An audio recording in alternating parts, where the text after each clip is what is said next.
I'd get in a plane and we would book a car service for multiple days, and we would hit agency to agency in New York for multiple days. It's exhausting for an introvert, and it felt like I was proselytizing myself, and it felt really awkward and disingenuous. Hello, my friend. Welcome back to another episode of Creative Elements. We have a big episode for you this week.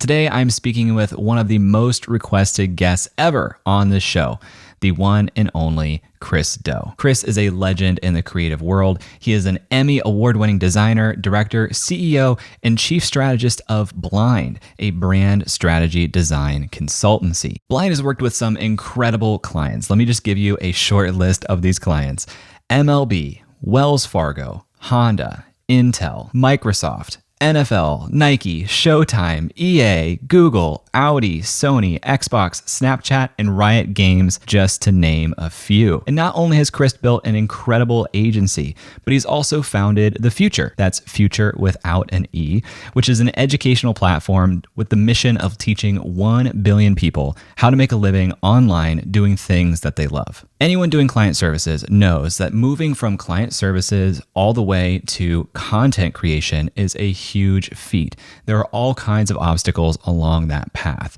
but Chris had no problem taking on those obstacles. I've come to the realization the thing that's allowed me to reinvent myself and to potentially revolutionize the education industry is because I've always looked at obstacles as a gift. Obstacles are a gift to change. It's a call to action. It's an opportunity to transform yourself and to become more than what you thought you were capable of.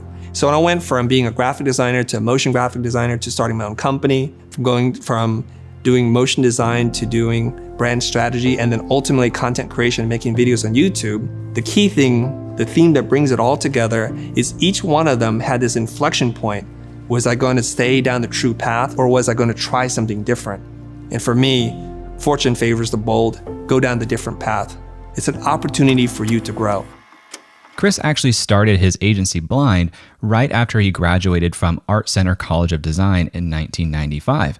Meanwhile, most of his classmates were taking more of a traditional design path. So I asked Chris why he didn't take more of a traditional design path. Mostly, Jay, it's because I'm impatient and ambitious and kind of a little bit naive in terms of like what I think I can do. I think it's one of those things when you're still so new to the industry that you think anything is possible, that if you have enough belief in yourself and your skill set, that whatever path you want to forge, it's available to you. And I also remember from whatever I was like, can figure out that money is the way you get the things that you want in life. I've started different businesses before. Design is the first business that I started that actually had any skill at. So since I was little, I sold candy, I sold popsicles. Unfortunately, I also sold ninja stars at school, which apparently you can't sell weapons at school. And so I found out the hard way that that's a no-no. I then asked Chris where his interest in entrepreneurship came from. As a kid from an immigrant family, where do you even become aware that entrepreneurship is an option for you? So here's the funny thing. I have an older brother. He's 4 years older than me. And he gives me this book. It's called The Adventures of the Great Brain. It's written by Tom Fitzgerald. I think it's Tom Fitzgerald, John Fitzgerald. And it tells a story of these young kids growing up in Utah in rural parts at the turn of the century. So this is like when a penny could buy you a lot, 5 cents, you can buy a harmonica or something. And it told the story from the point of view of John about his brother, the Great Brain. And he always figured out a way to hustle, to cheat the system, to build businesses and kind of take advantage, according to John, advantage of the neighborhood kids. And he always admired him, but also looked upon him like he's taking shortcuts and an amount of disdain. But within that were the ideas of how you can create a business and how you can make money. And so I think my older brother gave me this book just for me to have fun reading it, but also to plant the seeds of entrepreneurship. And once it enters your brain, I don't think you can get rid of it. So in this episode, we talk about Chris's path from design school to content creation, the bold moves he had to make along that path to go from agency owner to full-time creator, how you can make that same transition if that's something you aspire to, and why he's all in on content as a way to impact more than 1 billion people. I'd love to hear your thoughts on this episode as you listen. You can find me on Twitter or Instagram at @jclouse, or if you're here on YouTube, just leave a comment down below. That's enough of me though. Let's talk with Chris.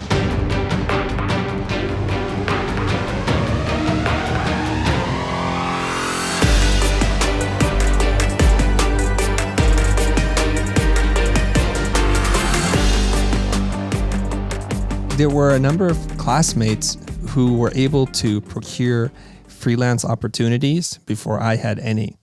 And I kept thinking at some point, why are you going to school? If you're going to do freelance work, you're paying school a lot of money to make a little bit of money, and it didn't seem like the right exchange. So I resisted any just pursuing any opportunities.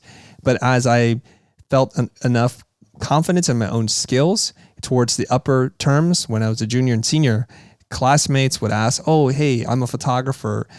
Can you help me out with my business system? Can you help me out with titles for my video?" And at that point, I was thinking, okay, I think now it's the time for me to start to apply the skills that I learned into the real world. And so, like many people, the first clients you have are friends and classmates or family, and you practice it. But I would say that generally speaking, professors weren't focused on teaching you the business component. They were trying to help you with the craft. And I think it was a really good thing, but also not such a great thing, because it created an idea in my mind that all I had to do to be successful was to focus on my craft, which is what I did. But then, it's one of those things where subjective expectation meets cold hard reality. And when you exit and you go into the world, nobody knows who you are. Nobody cares what you do, or they don't care about you at all. And so that bubble burst real fast. Yeah, tell me about that, because I know it's hard to go back maybe 26 years thinking about this, because you look at the website now, you've worked with Major League Baseball, Intel, Microsoft, Nike, Showtime, these huge, huge names. What was the progression like? What was it like out of school, and when did you start to feel some positive momentum? I'm very fortunate, Jay, because my path is unlike most people's paths, because I focused on school, I excelled, and I found that doing design work came to me easier than for some of my classmates. So when I got out of school, it seemed like magical things were happening for me. And I'll talk about that a little bit later, because I read Daniel Priestley's book, Key Person of Influence, and I'll tie it back together a little bit later. So I don't know these terms back then. But what happened was, when you excel at your craft and you show up consistently, well, you get rewarded for it in my own experience, because my classmates who graduated before me would recommend me for jobs. And that's how I got my first job in advertising. And then in that job led to a full-time offer. And ultimately, when I didn't take that, the people I worked with at the agency sent me commercial work. And so I think it's one of these things, and a lesson that a lot of people can probably take note of, which is, in every human-to-human interaction that you have, it's an opportunity for you to build or destroy a relationship. How you make people feel, what kind of impression you leave with them, really is important, because you can open more doors or you can close a whole bunch of them.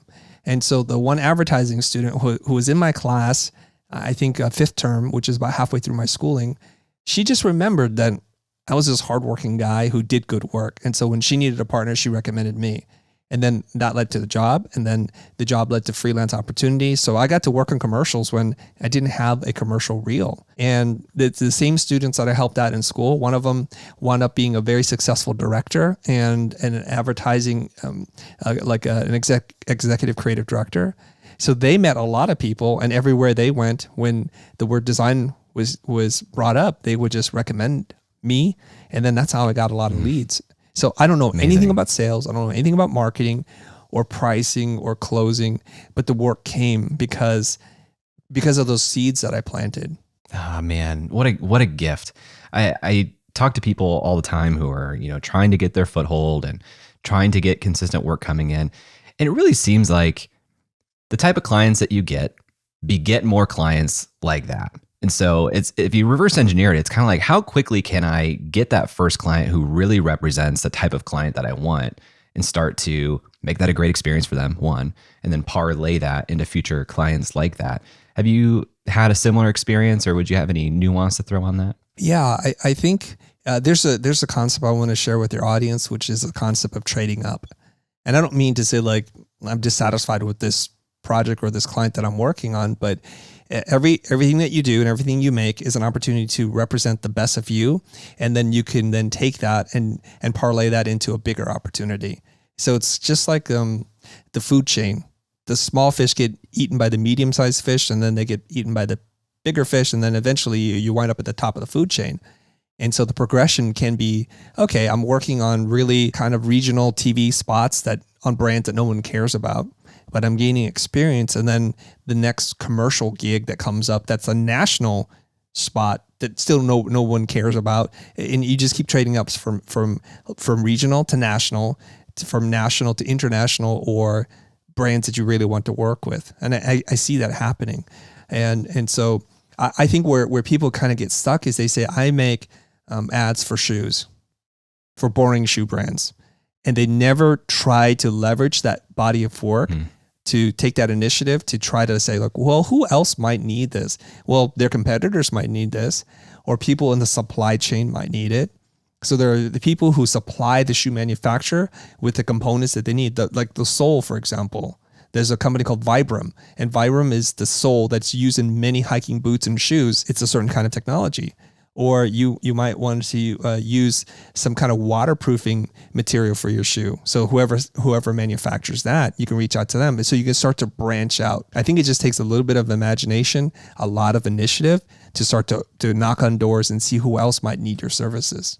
Some of these brands that you've worked with, these massive organizations with tens of thousands of employees, it feels inaccessible to figure out, how do I even get my foot in the door to work with Google or Audi or Sony?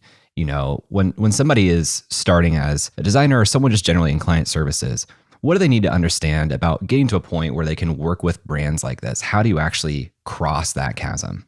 There's a couple different ways you can do it based on my experience.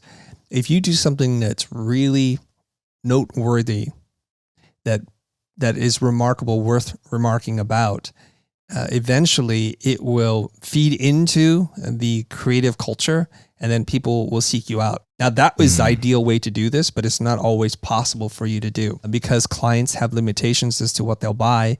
You have to adhere to brand guidelines, and you have to honor and service the business needs of your clients. And so it's not always for you to express your full creativity. And we should not resent clients for that. We should thank them for the opportunity to put food on our table, to pay rent, and save a little bit for a rainy day. So you have a couple of options there. One option is to take on a client that pays you very little with the caveat that you get to do whatever you want. You have carte blanche, as they say. And if you can find that kind of client, wonderful. So you can say, I've done this for a real client, and this is the full expression of my creativity. And I would express that clearly, even to write it up in a document, so that later on, not only are you not getting paid, but then you don't get what you want out of it. But if you can't get that kind of opportunity, the second best version of that is to go ahead and create a spec project, a project that's for no one but yourself, and you can design the brief. And so what you need to do is you need to demonstrate the skill and the look that you want to be hired for. You have to take that first hit yourself, because it's kind of unrealistic to expect someone to pay you to learn on the job. It really is, especially if you're taking a big leap. So take, for example, let's say you do incredible motion design work, but you're like, maybe we can do something else. And you want to build super dynamic animated websites. And so you wait around for someone to hire you to do that. And they're saying, you represent a lot of risk to us because you have zero examples of this. You have no proof that you can do this, except for you move type in a linear sequential way. But I don't want that. I want an interactive website. So you can ask people to take that risk with you, or you can just go ahead and say, all right, I'm going to use some kind of authoring tool. I'm going to apply it to my own site or a spec site, and I'm just going to build it to my heart's content. And then you show that piece as a demonstration of your capabilities. And oftentimes, especially today, when you write about it and you promote it and you market that thing that you create, it will create enough buzz that opportunities will present themselves to you. And I think that's one way. I love that approach. I think this is an approach that not enough people take the risk, the time risk, to do. There was a blog post from, I think like 6 years ago, this woman who said, I wanted to challenge myself as a designer. So I redesigned all of Instagram. And I remember looking at this and I was like, wow, this is incredible. This is so good. And every time I talk about this example now and I dig up that blog post, so much of what she designed is actually in the UI of Instagram now. It's so awesome. Is there any risk or gotchas people should think about with doing speculative work for a brand that didn't hire them, but they just kind of want to stretch them and use that brand as a vessel for their creativity? Yeah, I would say, if possible, don't present your work and your point of view as a troll, but as a super fan. And there's a big difference there. If you say, Instagram is the dumbest piece of software, I wish the idiots who are running this company would do something right for a change, and then you present your work as a solution, like you're the savior Joan of Arc to all of design. First of all, that's going to leave a poor taste in people's mouths, but also it's like you're super self-important, and who says that your idea is better? Versus if you approach it from a super fan, like, I love this so much, and I thought it'd be neat to have this and that, and this is my love letter to Instagram. A whole, same work, same initiative, hopefully the same outcome, but two totally different approaches that I think one is going to yield a lot more results than the other. Yes. I get those pitches as just a small time creator too, of copywriters or developers who are like, hey, this part about your site is broken. Like, they really lean into the negative. And it's a really awkward foot to get off on with somebody who's ultimately trying to pitch working together to basically start the relationship by taking shots, as opposed to saying, this is the opportunity for the brand. I love the brand. I love what you're doing. And I feel like you're leaving this opportunity kind of unturned. After a quick break, Chris and I talk about the transition from building an agency to becoming a full-time content creator. And later, we talk about how you can make that transition too if you want to. So stick around and we'll be right back. This episode is sponsored by, recorded with, and made possible by Riverside. Riverside is the leading platform to record studio-quality remote podcasts and video recordings from anywhere. I can rarely get together with a guest that I have on this show, but using Riverside makes it seem like we are right there in the same room. And that's because Riverside records locally on each person's computer and then uploads that to the cloud. That means that you get individual files for each audio and video track for each participant, and you maintain the highest quality in terms of audio and video. That's really important to me, and all of the video footage that you see here was recorded in Riverside. And it's super easy to use, not just for me, but for my guests also. All I have to do is send them a link. They click that link. They can start recording with me right away. No download or account required. I was already using Riverside for the audio-only version of my podcast, but when we started to move to YouTube, it became a total no-brainer. It was super important to me to have the highest quality audio and video to make this show as good as possible, and Riverside was the no-brainer best solution out there. Another thing I love about Riverside is how easy they make it to create video clips from your conversation. If you want to promote your show in short form video on TikTok or Reels or YouTube Shorts, you can do that really easily right inside the Riverside interface. And I'm not the only creator who loves Riverside. I'm just one alongside 70,000 others, from individual creators like Guy Raz and Gary Vee to organizations like the New York Times and Spotify. Fans of Creative Elements can save 15% by going to creativeelements.fm/Riverside and using promo code ELEMENTS. That's creativeelements.fm/Riverside. Use promo code ELEMENTS to save 15%, or visit the description down below for a link. Welcome back to my conversation with Chris Do. One of my favorite parts about Chris's story is that he was actually able to make the transition from successful agency owner to full-time content creator. That's a transition that I know a lot of creative service providers want to make themselves, but it's really, really hard. So I asked Chris to talk about that transition and how it looked like for him moving from blind to the future. I think about 4 or 5 years into my business, I was able to do about $4 million a year on the low end, and as almost $7 million on the high end. So we would hover between $4 and $7 million as a service agency. And the thing is, the closer we got to 4, the more we're going to be bleeding money. And the closer we got to 7, the more I'm like, hey guys, look at all this piles of money. This is freaking wonderful. Here's your bonus. And let me buy you a plasma TV. And so we would kind of oscillate between those 2 points. And this is how we kind of persisted. So 5 million was the average. 6 would be great. 7 would be, we're dancing. And so in 2016, as we're transitioning away from doing client work, and it wasn't into 2018 that we actually stopped doing client work. So there's a period of time here. At this moment in time, I'm running 2 companies simultaneously. My main focus is on the future, which makes no money. I'm pretty much ignoring blind and saying executive producer, creative directors, you know what to do. You're qualified, you're trained, you're great, and let's just keep going. So what I did was I would ask them to buy me as much time as possible to extend the runway so that I can build this new ship. And I literally had this conversation with the entire staff. We had a big staff meeting. I called them in and said, here's the thing. Some of you might be scared because you're wondering to yourself, why is Chris focused on something else and he doesn't seem to care about this anymore? And we're all in this old boat that Blind built, which is awesome. super streamlined. We know how to get work. We know how to close it. We know how to produce it. Not a lot of questions left for us to do except for do the creative work. Wonderful. There's this other tiny little vessel called the Futur. And there's me and a volunteer or an intern or somebody, and that's it. And so they're like, are you abandoning us? And I said, no, here's how it goes, right? The big ship moves slowly. It turns very slowly. So we need to go on a little vessel. I'm going to go into the fog because I don't know what's ahead. And it could be rocks. It could be paradise. We don't know.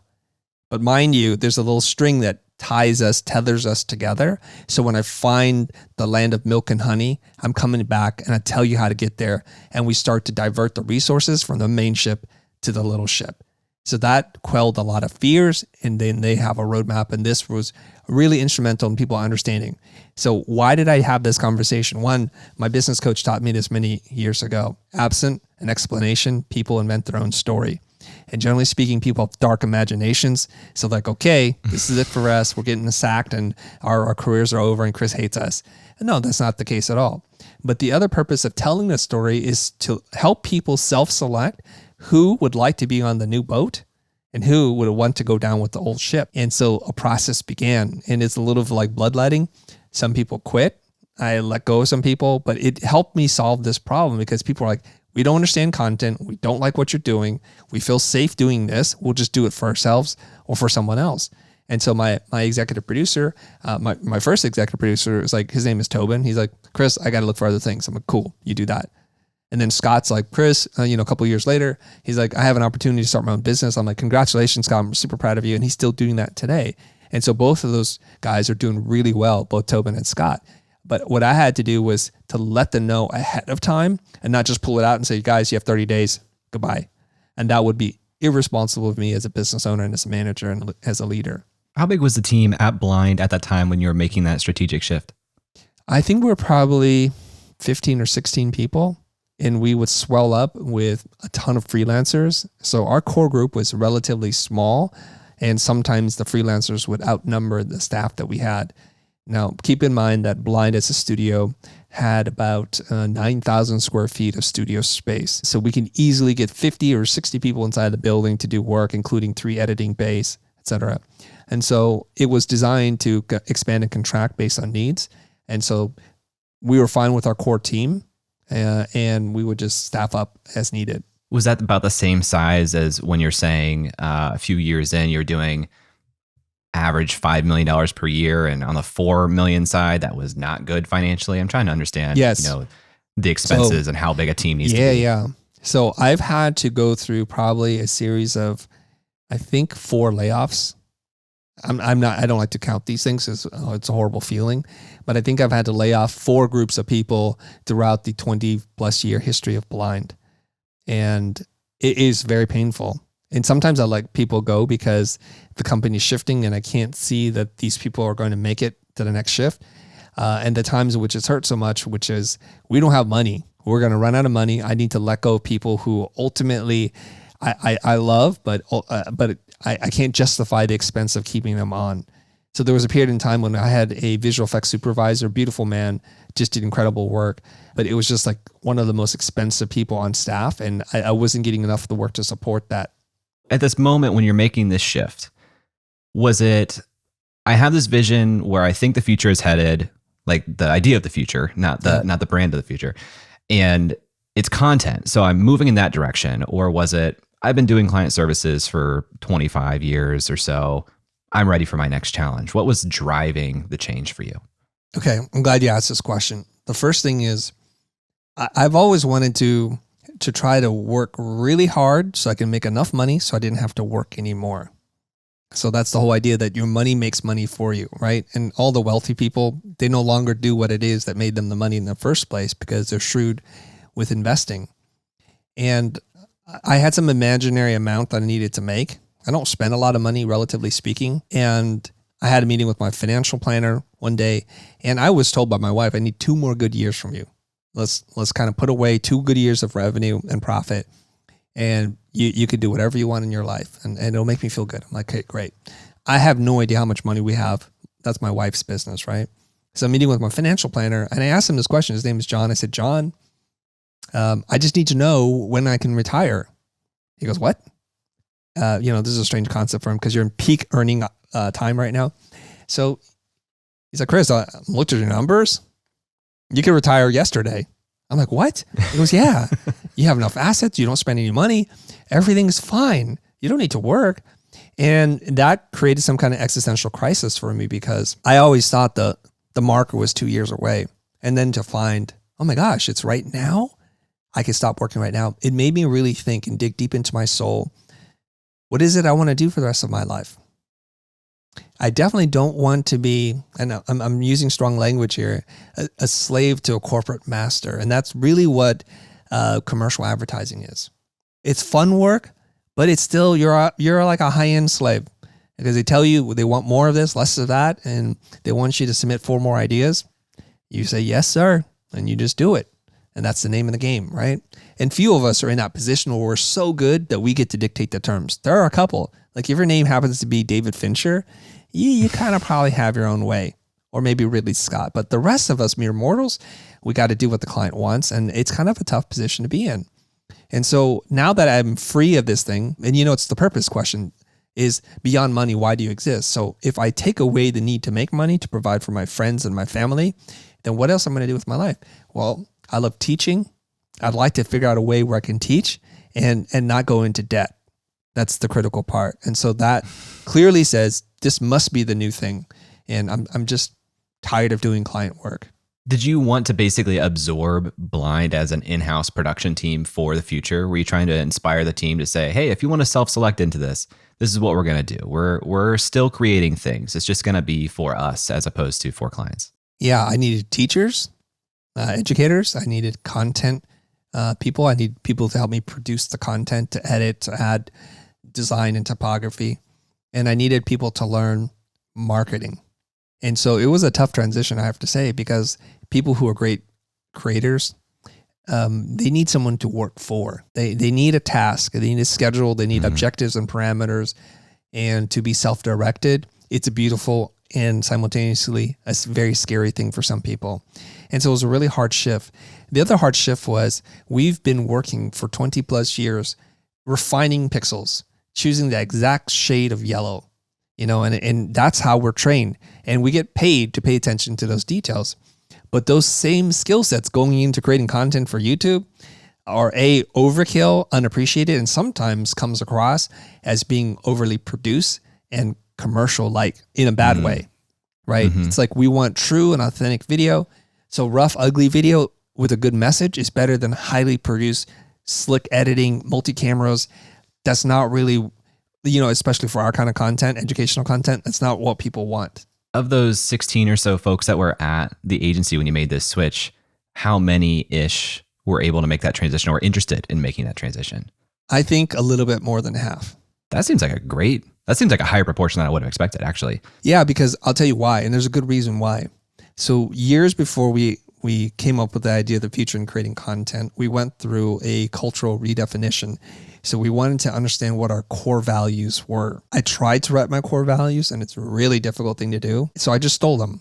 I read this book called Delivering Happiness, right? Tony Hsieh. He's the he's passed, the founder of Zappos. And he went to Harvard. And so he wrote our core values for Zappos. I'm like, these are pretty good core values. So we'll just steal them and then we'll just adjust a couple of them because they don't make sense for us. But one of the core values is, or there's two, to not only to embrace, but to drive change. And the second core value is to create fun and a little weirdness.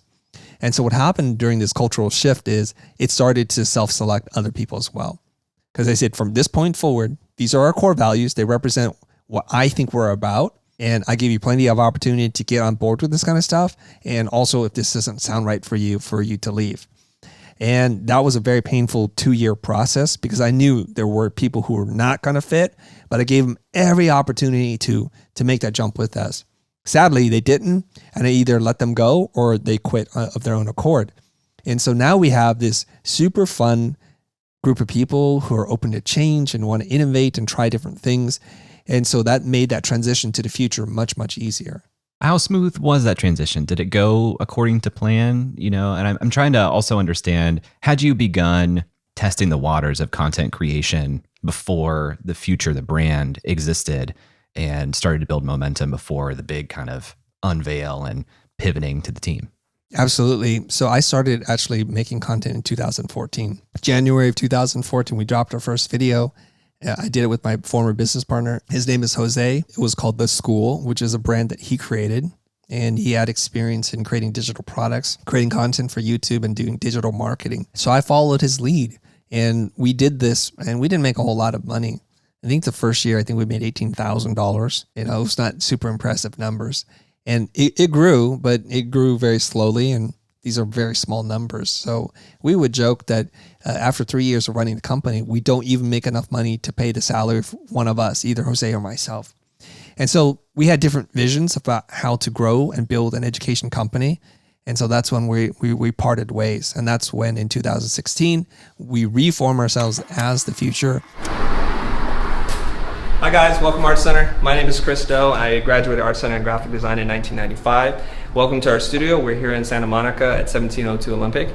And there are actually two companies here. One is called Blind, and that's our service company where we do brand strategy, motion graphic design, creative stuff you learn in school. The other company is called The Futur, and that's more of our media entertainment education platform where we have channels on YouTube, on podcasting, we post things on Instagram, SlideShare, everywhere else. So welcome to Space. I'm going to give you a tour today and maybe field some questions. And now I'm in control. I don't have to compromise. I can move as fast as I want. And I make decisions really fast.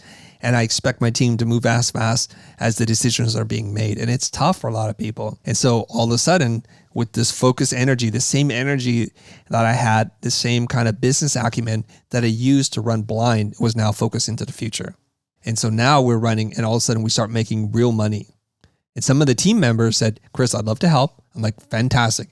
After you finish your work for Blind, client work, come help me. And so they would help me. And then all of a sudden things started to grow. And so the argument was, at what point do we stop doing what we're doing as our day job and just focus on this, and how far can we take it? So in the early days, implementing very basic fundamental things from a content marketing company had huge results for us. I'll give you an example. Matthew Encina, who's a creative director with me for many, many years, he said, hey, I realize we don't have cards that link to any products. Should we do that? Yeah. And he said, let me take care of that. And so that's the brilliance of Matthew. So he goes in, he starts figuring out what the card should say, how to position them, and linking them to products. And we saw like a 20% increase in revenue from that singular act. One idea boosted our revenue by 20%, if I remember correctly. Are you saying cards as in like end cards on a YouTube video or even in the video? When you started making money from the Futur, the brand, where was that coming from? Was it AdSense? Was it digital products? What was the model at that time? Yeah, it's not from AdSense because for the first couple of years, we didn't even turn on monetization. We could, but we didn't want to because we wanted to grow the audience as fast as possible. And we thought ads got in the way. I have different thoughts on that today, but it mostly came in the sales of products. So we made products, courses basically, and that was able to grow the company. The other thing that we sold was a membership group. So it's a one-to-many coaching community where I do a call every other week. It's called the Futur Pro Group. And those two things, so that's a subscription where you can buy singular products. And the combination of those two things started to make real money for us. So at this time when you're still, in the transition, Blind still is kind of feeding the Futur. You have your personal social media, you have the Futur, you have Blind. Talk to me about your identity at that time. How did you sort, when Chris is representing Blind versus when Chris is representing the Futur versus when Chris is representing Chris? Did you struggle with that at all? Heavily, I struggled with that. I never knew how to write for Blind because I wasn't on the front line. I didn't want to be on the front line. The more visible I made myself as Blind, the more clients would request that I would work on projects. And then my creative directors would have nothing to do.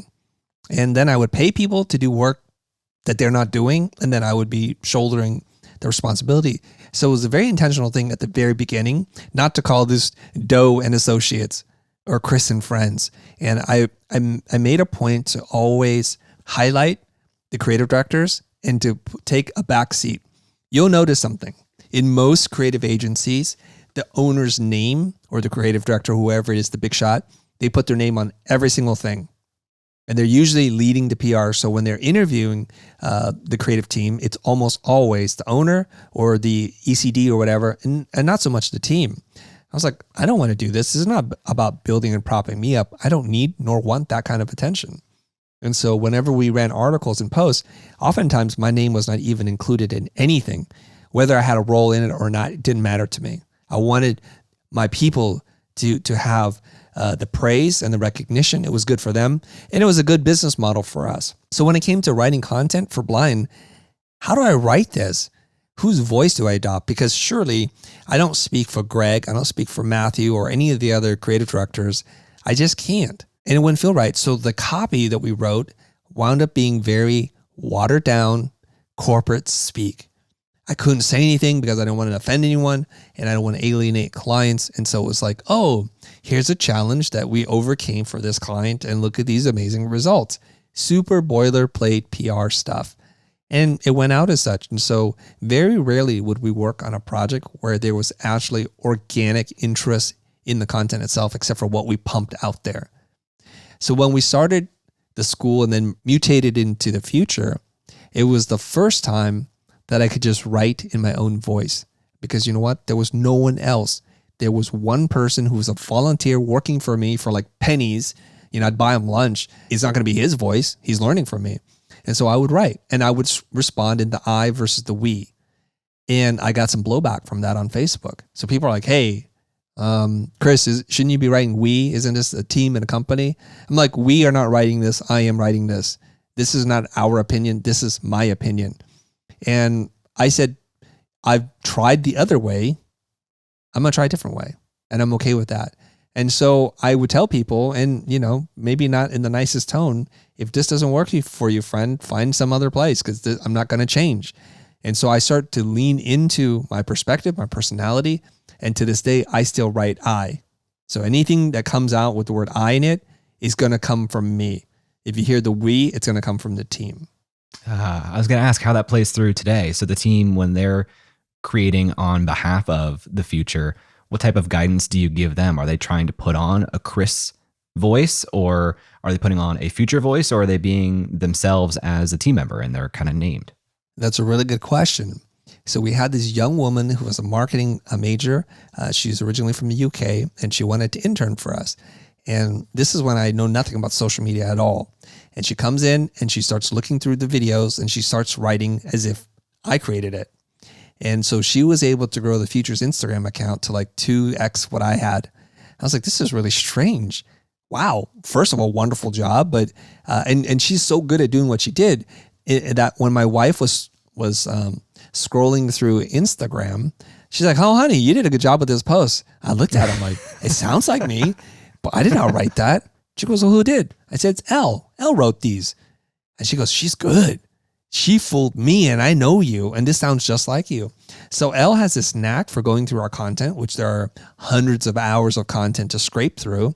And she could pull out the nuggets that she thought would make sense to our audience and our community. And then she would try to adopt a design language and aesthetic that was at least within the ballpark of what I would do. And so it was a big wake-up call for me. And the challenge had been thrown, whether it was expressed to me or not, which was, how can Elle grow a different account that's not me faster than me? Because people theoretically are tuning in for my thoughts. They're not necessarily Elle's thoughts, but she just figured out the marketing and content creation game much better than I did. And so it was a huge challenge for me to like, you know what? I need to outgrow the Futur's account. So I got to do that. So to this day, when you see things that come out, we really try to write in a voice that sounds like humans talking to you. So they either adopt my personality or Ben Burns' personality, or they write in that way. Now, here's the funny, ironic thing. Stephanie Owens, who writes for us, she's like, I sent out these emails. So she writes all our emails, or a lot of them.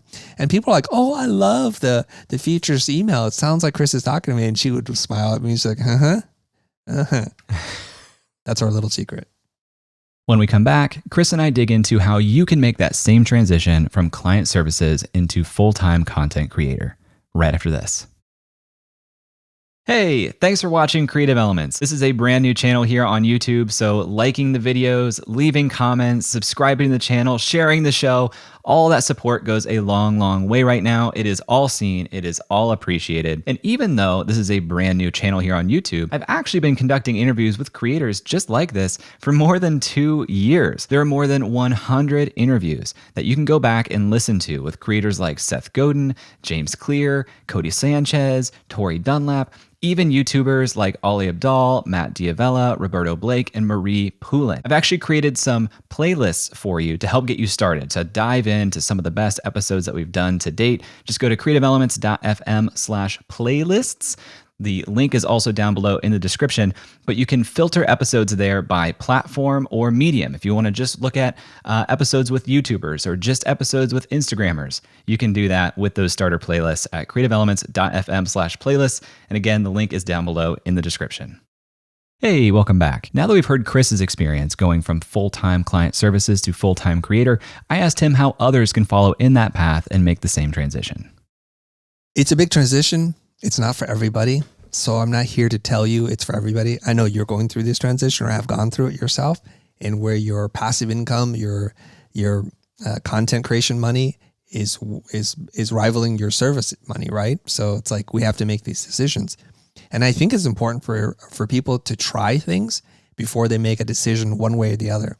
I would hate for someone who's like this next up and coming brilliant UX UI designer just like, nope, that's it. I'm all about content now. And also for people to shut it down to say that's stupid. You guys obviously don't know what you're doing, and that's why you're creating content. You're just nobody's never been near to do wells, right? So there's a combination somewhere out there for each person. Let's talk about this though. It's impossible to hire somebody that you don't know. I mean, logic dictates that, right? Like, right, Jay, I can't hire you if I don't know that you exist. So before we can develop any kind of client relationship, they need to know us. They need to kind of like what we do and at least be curious enough to reach out or to follow us somewhere. And so how do we do that? Well, it used to be very difficult to do this and very expensive. Now, I'm 50 years old. So when we were marketing, there was no social media. We had to go on road trips, literally.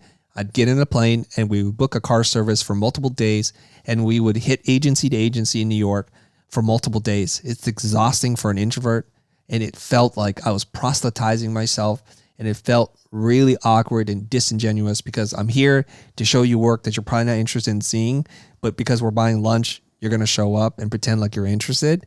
And very little work actually came out of that because it's not really how agencies hire creatives. They don't hire you because you bought them lunch. They hire you because they flipped through a magazine or saw something on TV or looked it up in one of these DVD compilation reels. They're like, wow, this thing that you do, I want you to do it for us and our client. And so they imagine you working on their project, and that's the best way. So and you would also take out ads in directories. I don't know if you remember this, Alternative Pick, the Black Book, La Book, and there's a lot of different things. And they would drop these dictionary-sized tomes on your desk full of beautifully printed work. Now, I remember because I took out ads in these books. I think it was like $5,000 or $6,000 to get a double-page spread, like 2 pages, right? If you got near the front or the back, even more money. And if you pick up Archive magazine, you'll see it filled with ads. It's one of the few magazines that is still really thick because it's filled with ads from photographers, retouchers, visual effects people. Okay, now we're like, whew, thank God we don't live in that era anymore, right? You can create a piece of content on any of the social platforms, whatever one that makes sense for you, and you can have this work done for you at scale for relatively little or no money. Wonderful. Huzzah, right? So here's the problem. We have this wonderful, mostly free platform. So we have to exchange our time for the money we would have spent. See, so it's got to come from something. And so you can't simultaneously say, I'm going to do no PR, no marketing. I'm not going to do these really strange cold outreach. And I don't also want to spend time on the content. So basically you're saying, by virtue of your action, I don't really care if anybody knows that I exist. And if there's a magical way to generate work, please tell me about it, because otherwise I don't know that it exists. It requires work.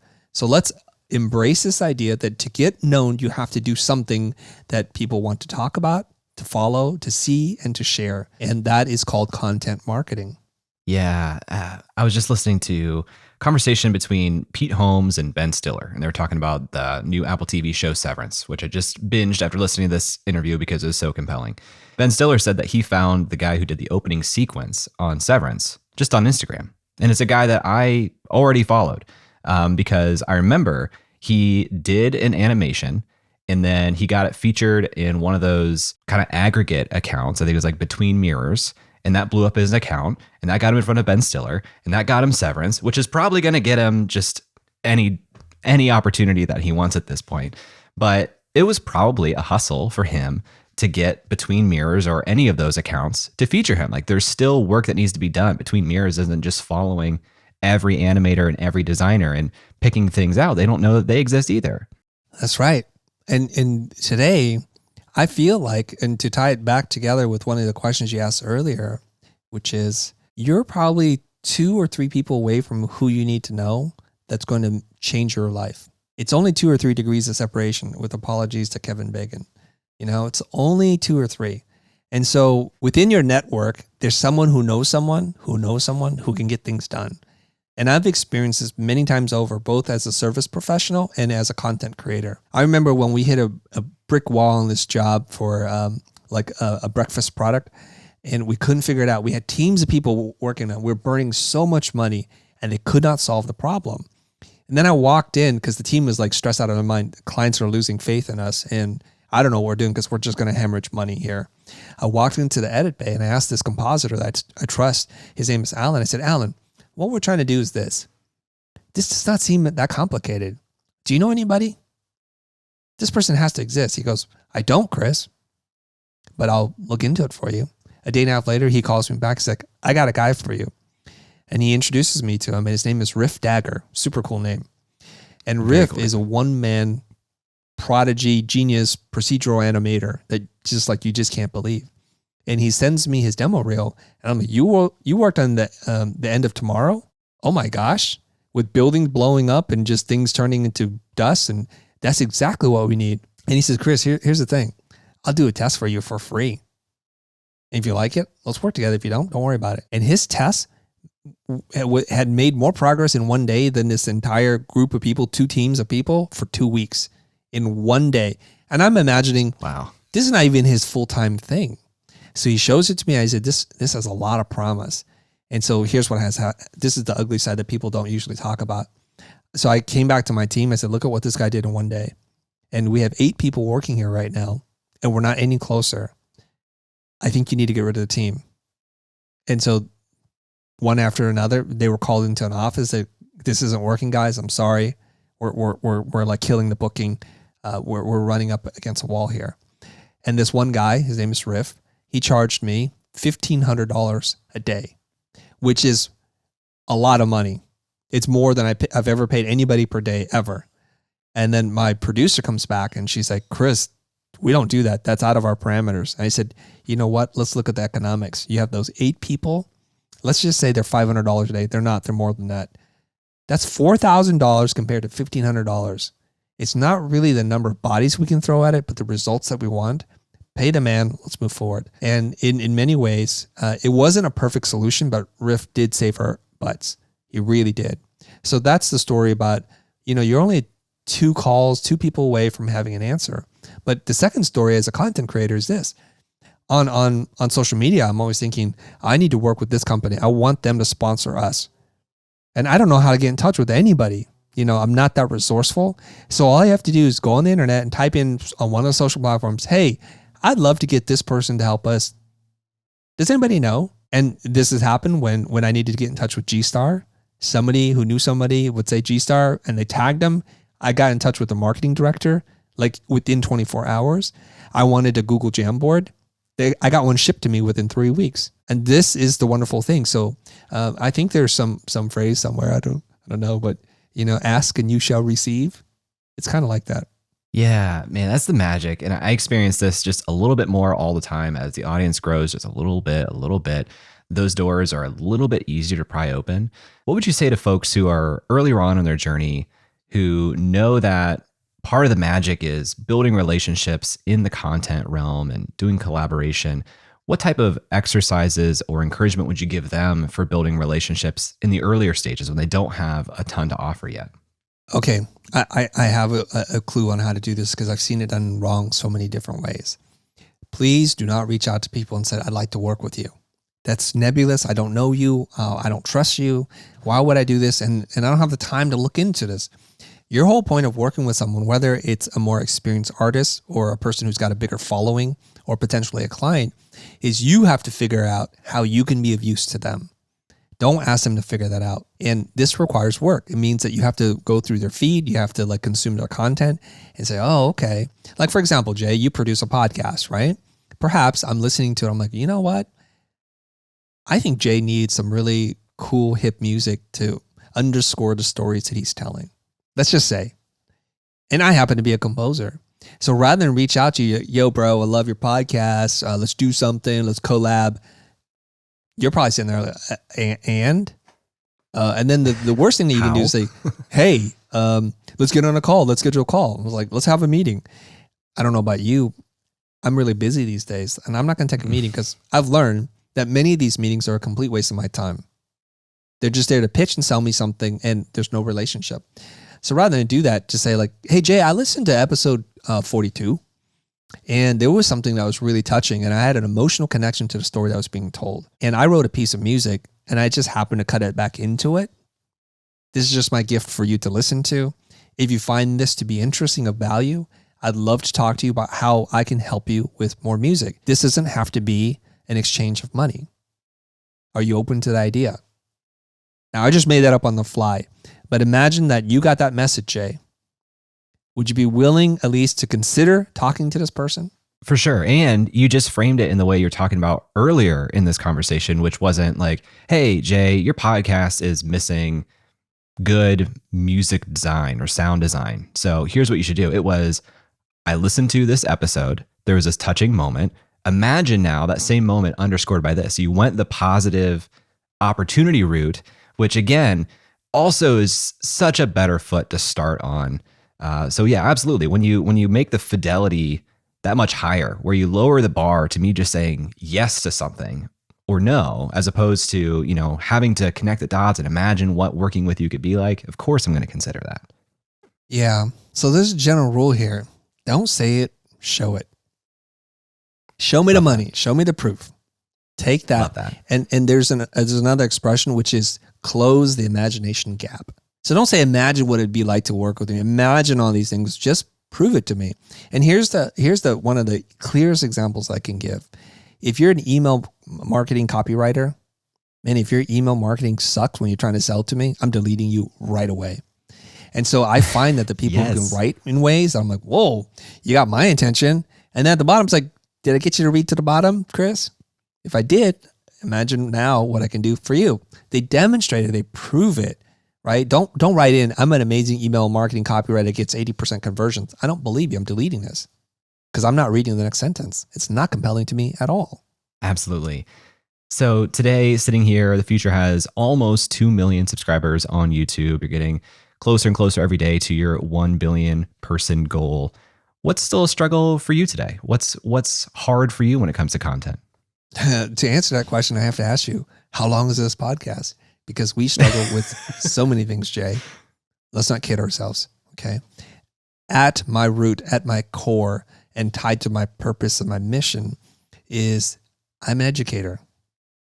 I want to teach as many people as possible to give them the tools and the resources. And when I say tools, I don't mean like Photoshop. I mean the mental tools for them to realize and manifest whatever goal that they have in their mind, as long as they're willing to do the work. And I don't like marketing. I don't like creating courses and funnels and lead magnets and email marketing sequences. Those are not things that I like. And these are things that I struggle with. Because if possible, I'd love for people like at church, come, learn. If I change your life, there's a box in the back, leave whatever you want. And leave whatever you feel compelled to leave based on the impact that you think I've made on your life today. I'd like to do that, but that's not very scalable. That's not going to get me a much closer to my billion mission, but we have to figure out a way So I'll be very honest about this. My team does a wonderful job, but we suck at marketing because there are people who sell one product that I think is mediocre that will do about $3 million in sales a year or $2 million. And I was thinking, what? People are paying for that? But maybe where I'm kind of dissing them, maybe they have clarity of purpose and product and they make it super simple. So you see the content is tied to our product and they have a very streamlined system. And for them, they're doing really well. And like last year, we did $4.5 million. Not bad for a content company. Are we where I think we should be? No, not even close. Because say that we hit our 2 million subscribers.